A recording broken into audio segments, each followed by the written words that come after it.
महाराष्ट्र में seat sharing के मुद्दे पर आज महाविकास आघाड़ी की अहम बैठक होनी है। मुंबई में आज शाम 4 बजे उद्धव ठाकरे, शरद पवार और कांग्रेस के नेताओं के बीच अहम बैठक हो सकती है, जिसमें सांगली, मुंबई की उत्तर पश्चिम और उत्तर पूर्व सीट को लेकर फिर से चर्चा हो सकती है। उद्धव ठाकरे की तरफ से सांगली, उत्तर पश्चिम और उत्तर पूर्व सीट पर उम्मीदवार घोषित करने से कांग्रेस और एनसीपी एसपी में जबरदस्त नाराजगी सामने आ रही है। तो अभी इन सीटों पर, जो कि उत्तर पश्चिम मुंबई है, उसके अलावा इन पे चर्चा हो सकती है। उद्धव गुट, पवार गुट और कांग्रेस नेताओं में ये बातचीत होनी है, यानी अभी भी महाविकास आघाड़ी में कुछ तनातनी जारी है और इनको लेकर आज सीट शेयरिंग को लेकर घमासान अभी जो चल रहा है, इस पर आज बातचीत होगी। तो ये अहम बैठक आज शाम 4 बजे होने जा रही है और जिसमें हम आपको बता दें कि सांगली, उत्तर पश्चिम और उत्तर पूर्व सीट पर उम्मीदवार घोषित करने से कांग्रेस और एनसीपी एसपी में जबरदस्त नाराजगी चल रही है। तो उद्धव गुट के फैसले से कांग्रेस और साथ साथ एनसीपी शरद पवार की जो पार्टी है उसमें नाराजगी है। विवेक गुप्ता हमारे सहयोगी इस वक्त हमारे साथ। विवेक, अभी भी कहीं ना कहीं कुछ टेंशन चल रही है और जिस तरह से उद्धव गुट ने अपने उम्मीदवार घोषित किए हैं, इसको लेकर एनसीपी शरद पवार गुट जो है और कांग्रेस, उनमें नाराजगी है। बिल्कुल सही कहा पंकज। देखिए, नाराजगी कई दिनों से चलती आ रही है। अब ये नाराजगी एकदम साफ तौर पे हो गई है, क्योंकि पहले जो खबरें आ रही थी कि सीट को लेकर बंटवारे को जो हो रहा है महाराष्ट्र में, वो तीनों पार्टियों में बिल्कुल भी जो कोऑर्डिनेशन है वो नहीं हो पा रहा है। अब सारी चीजें कागज पे आ चुकी है, ऑफिशियल हो चुकी है। कल उद्धव ठाकरे गुट ने अपने 15-16 लोगों की जो उम्मीदवारों की लिस्ट जारी की है, उसमें सांगली का भी नाम है, मुंबई की 2 सीट का भी नाम है। उन्होंने उम्मीदवार पर नाम बिल्कुल ऑफिशियल तौर पर जारी कर दिया। इसको लेकर अब कांग्रेस और एनसीपी भी नाराज है। जिससे हम 2 दिन से खबर दिखाई दे कि सांगली को लेकर उद्धव गुट और कांग्रेस काफी ज्यादा अनबन मची हुई है। उसके अलावा विवेक, अगर उत्तर पश्चिम और उत्तर पूर्व सीट की बात करें, उसको लेकर भी टेंशन है कहीं ना कहीं। हाँ, बिल्कुल सही कहा पंकज आपने। देखिए, मुंबई की 2 सीट को भी लेकर काफी ज्यादा अनबन बनी हुई है। ये 2 सीट जो है वो एनसीपी कांग्रेस लड़ना चाहती थी, लेकिन उद्धव ठाकरे ने इन दोनों सीट पर, मुंबई साउथ और मुंबई साउथ वेस्ट पर, अपने उम्मीदवार ऑफिशियल तौर पर नाम जाहिर कर दिया है। अब ये जो कंट्रोवर्शियल सीट है महाराष्ट्र और मुंबई की, उसको लेकर आज मीटिंग होनी है शाम 4 बजे, जिसमें शरद पवार, उद्धव ठाकरे और कांग्रेस के बड़े नेता मौजूद होंगे। और अभी भी वो दावा कर रहे हैं कि जो सीट शेयरिंग का फार्मूला है, जो भी कंट्रोवर्शियल सीट है, उसको मीटिंग पर सुलझा लिया जाएगा। बिल्कुल, तो आज शाम 4 बजे मीटिंग होनी है, उस पर सबकी नजरें हैं। उस मीटिंग से बाहर क्या निकाल कर आता है, बने रहे आप विवेक हमारे साथ। महाविकास आघाड़ी में अभी सीट शेयरिंग पर भी फैसला नहीं लिया जा सका है और उद्धव गुट ने लोकसभा चुनाव के लिए कैंडिडेट्स की लिस्ट जारी कर दी।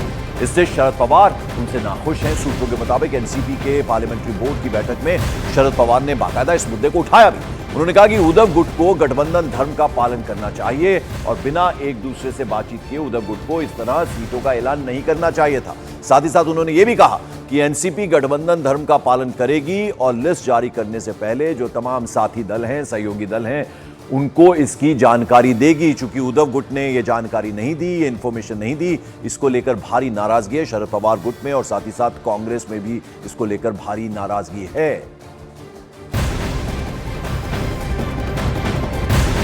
और वहीं शरद पवार ने पार्लियामेंट्री बोर्ड की बैठक में उद्धव ठाकरे के कैंडिडेट्स की पहली लिस्ट जारी करने का मुद्दा तो उठाया ही, साथ साथ एनसीपी की उन सीटों पर भी चर्चा की जिन पर शरद पवार गुट चुनाव लड़ने की तैयारी कर रहा है।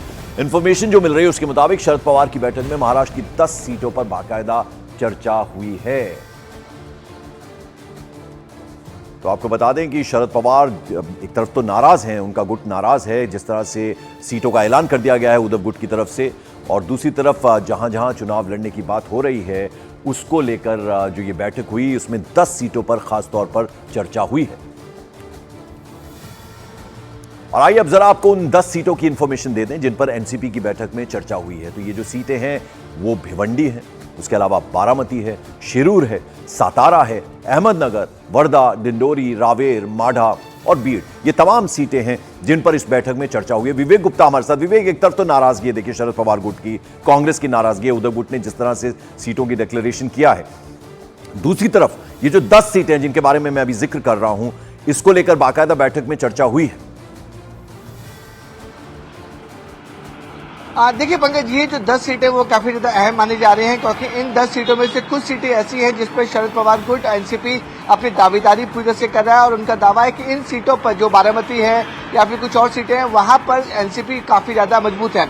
लेकिन अब इन सीटों पे भी अब दूसरे गुटे जो कांग्रेस और शिवसेना है वो भी अपना दावा ठोक रही है कि जो 10 सीट है उन पे भी उनका जो एरिया उनका उम्मीदवार मजबूती है और हर हाल में वो सीट वहां से जीत कर आएंगी। तो इस तरीके से ये मामला सिर्फ 2-3 सीटों पे भी नहीं फंसा हुआ है, बल्कि कई सीटों पे 10 से ज्यादा सीटों पे ये मामला फंसा हुआ है, जिसपे तीनों पार्टियां उद्धव गुट, शरद पवार और कांग्रेस आपस में इनकी नहीं बन रही है। देखिए पहले फेज का जो नॉमिनेशन है वो शुरू हो चुका है, लगभग खत्म हो चुका है। दूसरे फेज का जो नॉमिनेशन है कुछ ही दिन में शुरू होने वाला है। लेकिन विवेक, जैसे कि आप बता रहे हैं कि ये जो तमाम सीटें हैं, ये जो 10 सीटें काफी स्ट्रांग होल्ड है शरद पवार की, जहां तक बात है भिवंडी के बारे में जरा बताएं। देखिए भिवंडी भी एकदम सांगली जैसा सिचुएशन उसमें बन चुका है। भिवंडी एनसीपी क्लेम कर रही है कि उनका स्ट्रांग होल्ड है। वहां पर अभी जो जितेंद्र वार्ड हैं, वहां के जो एमएलए हैं बुमराह थाने के, और वहां पर भिवंडी उनका इलाका था, काफी स्ट्रांग होल्ड माना जाता है। वहां पे एनसीपी की जो सांसद जो उम्मीदवारी है वो अपना दावा खोल रही है कि एनसीपी भिवंडी में काफी ज्यादा स्ट्रांग है। लेकिन भिवंडी में अब कांग्रेस भी पार्टिसिपेट करना चाहती है। कांग्रेस का कहना है कि भिवंडी में जो माइनॉरिटी वोट है वो उनके फेवर में है, वहां पे उनके नंबर्स बहुत ज्यादा है, इसलिए उनका सपोर्ट कांग्रेस का उस इलाके में बहुत ज्यादा है। इसलिए भिवंडी भी काफी ज्यादा अहम सीट है। लेकिन एनसीपी, शरद पवार गुट और कांग्रेस दोनों पार्टी इस सीट को लेकर अभी भी झगड़ा कर रही है और क्लेम कर रही है कि वो सीट उनकी होगी। बिल्कुल, और वैसे अब लोकसभा चुनाव एकदम सर पर हैं, तो जितना जल्दी इसको लेकर सुलह होगी, आपस में राय मशवरा लेने के बाद डिक्लेरेशन होगी, वो फायदा होगा महाविकास आघाड़ी को। उधर वंचित बहुजन आघाड़ी के नेता प्रकाश आंबेडकर के महाविकास आघाड़ी से अलग होने के ऐलान पर शरद गुट के जितेंद्र आव्हाड ने कहा कि प्रकाश आंबेडकर ऐसा कुछ न करें जिससे बीजेपी को फायदा हो जाए। जितेंद्र आव्हाड ने प्रकाश आंबेडकर को उनके फैसले पर दोबारा विचार करने की बाकायदा सलाह भी दी है। ऐसे ही जनरल चर्चा हुई, सभी लोगों से हम शरद पवार साहब सुनना चाहते थे कि पूरे महाराष्ट्र में सियासती हालात क्या है, क्या बोल रहा है समाज, वो सब उन्होंने शांति से सुन के लिया। जो सीट हमको मिलने वाली है उसकी 5 सीटों पे हमने चर्चा की और अभी भी दोपहर को हम बैठेंगे। अंतिम कुछ नहीं हुआ है, अंतिम निर्णय जयंत पाटिल और शरद पवार जी की जो मुलाकात होगी उसमें अंतिम क्या है। और मॉर्निंग प्राइम में अगर हम महाराष्ट्र की बात करें तो जरा दूसरे पक्ष की बात करें। एनडीए में बात बनती नजर आ रही है। आज मुंबई में महायुति यानी एनडीए सीट शेयरिंग की घोषणा कर सकती है। इसके लिए CM Eknath Shinde, deputy CM Devendra Fadnavis और अजित पवार एक जॉइंट प्रेस कॉन्फ्रेंस कर सकते हैं और सीट शेयरिंग के साथ ही जो कैंडिडेट्स हैं उनके नाम का ऐलान भी कर सकते हैं। तो आज महायुति की अगर हम बात करें उसमें बताया जा सकता है कि किस तरह से जो है वो उम्मीदवारों के कौन कौन से नाम हैं और सीट शेयरिंग कैसे बनी है, इस पर कैसे बात बनी है। तो इसमें साथ ही साथ आपको बता दें कि दोनों डिप्टी सीएम, उसके अलावा एकनाथ शिंदे सीएम और साथ ही साथ ये सारे एक साथ बैठकर घोषणा कर सकते हैं। अजित पवार भी इसमें होंगे, देवेंद्र फडणवीस भी होंगे, जॉइंट प्रेस कॉन्फ्रेंस करेंगे और सीट शेयरिंग के साथ ही साथ जो कैंडिडेट्स हैं उनके नामों का ऐलान भी कर सकते हैं।